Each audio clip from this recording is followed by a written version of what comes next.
We think that it's people wasting our time, but it's really us giving them the permission to do that. And in reality, these two people live inside us.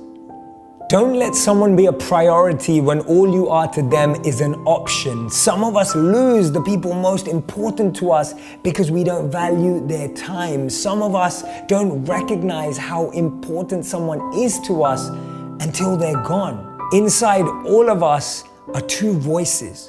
One voice that wants to uplift, one voice that wants us to expand, one voice that wants us to grow. And then there's the other voice, the voice that holds us back, the voice that makes us lazy, the voice that makes us complacent, the voice that restricts us from our potential. Every day, from the moment we wake up to the moment we go to sleep, inside of us there's this battle between the two voices. And guess which one wins?